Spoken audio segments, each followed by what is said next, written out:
ஸ்ரீ குருப்பியோ நமக. அறிவிப்போம். அம்மன் அருள் டிவி நேயர்களுக்கு என்னுடைய காலை வணக்கம். துலாம் ராசி அன்பர்களுக்கு குரு பயிற்சி பலன்கள் ரொம்ப நாளாக எதிர்பார்த்துக்கிட்டு இருக்கீங்க. குரு பகவான் வரமாட்டாரா, அனுக்கிரகம் தரமாட்டாரா என்று கேட்டுக்கிட்டே இருந்தீங்க. துலா ராசியின் தொழில் ஸ்தான குரு பலன்கள். துலாம் ராசிக்கு 10ஆம் இடத்துல குரு பகவான் உச்சப்படுகிறார். சித்திரை 3-4 பாதங்கள். சித்திரை நட்சத்திரத்தில் 3-4 பாதம். சுவாதி விசாகம் 1-2-3 பாதங்கள். அப்போ இந்த இடத்திற்கு துலாம் ராசியில் சனி பகவான் உச்சமடைகிற இடம். அந்த வீட்டில் சூரியன் நீச்சம். அப்போ துலாம் ராசிக்கு 3-6 கூடியவன் குரு பகவான்.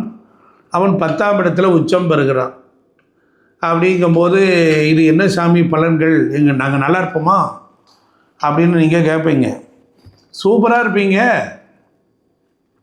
உங்களுக்கு என்ன தேவை? 10ல் ஒரு கிரகமாவது பாவியாவது இருக்கணும். 10ல் கிரகம் உச்சம். சரி, இப்போ அப்பா ரொம்ப நாளைக்கு அப்புறம் வீட்டுக்கு வந்துட்டார், சந்தோஷம்.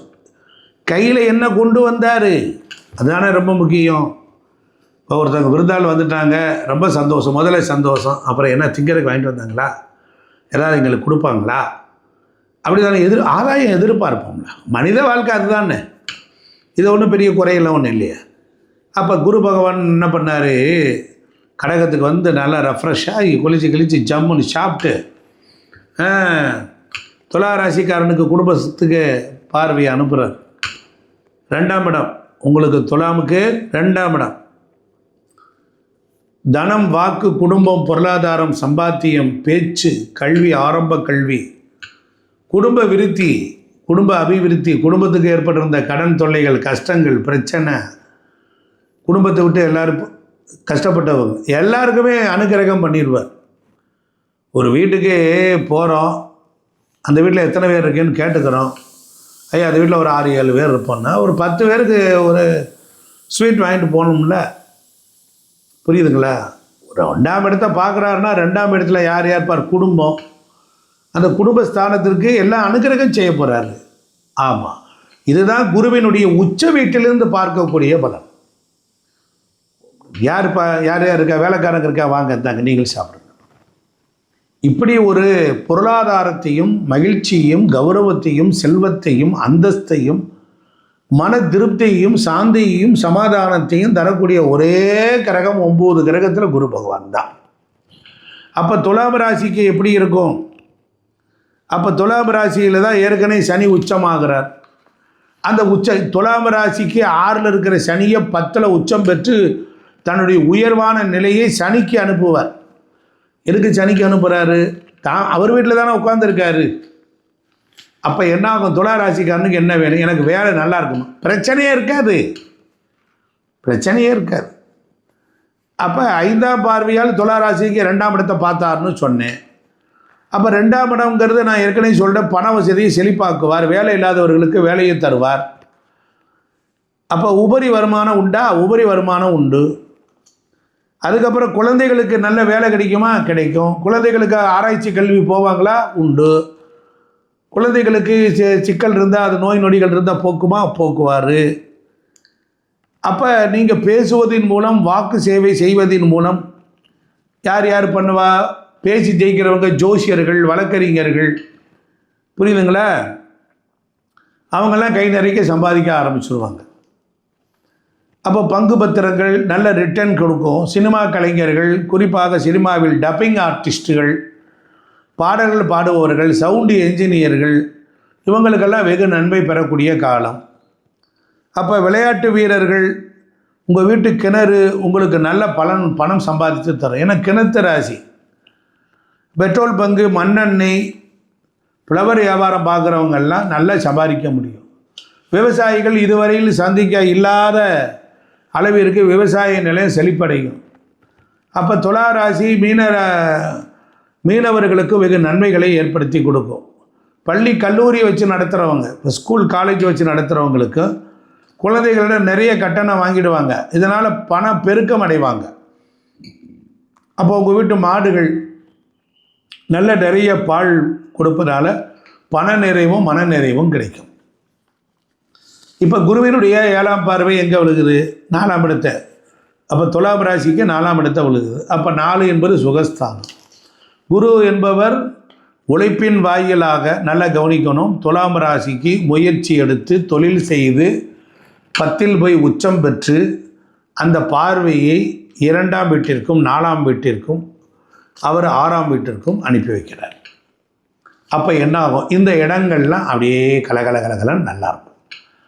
கண்டிப்பாக வீடு வாங்குவீங்க, ஒரு நல்ல ஃப்ளாட் வாங்கி போடுவீங்க, ஒரு வயல் வாங்கணும்னு நிறைய பேர் நினச்சாங்க, வாங்கிடுவாங்க. ஒரு தென்னந்தோப்பு வாங்கணும்னு நினச்சவங்க வாங்கிடுவாங்க.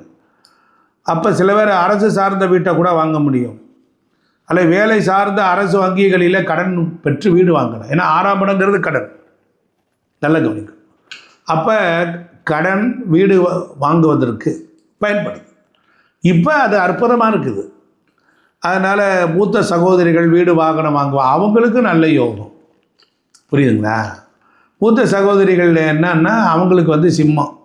துலாமுக்கு 10ல் இருந்த குரு அப்போ 11க்கு விரயமாகி 11க்கு 4ஆம் இடமான உங்களுக்கு 2ஆம் இடத்தை பார்க்குறனால அவங்க கடனை வாங்கி ஒரு விரயத்தை சந்திக்கிட்டா அவங்களுக்கு பிரச்சனை வராது.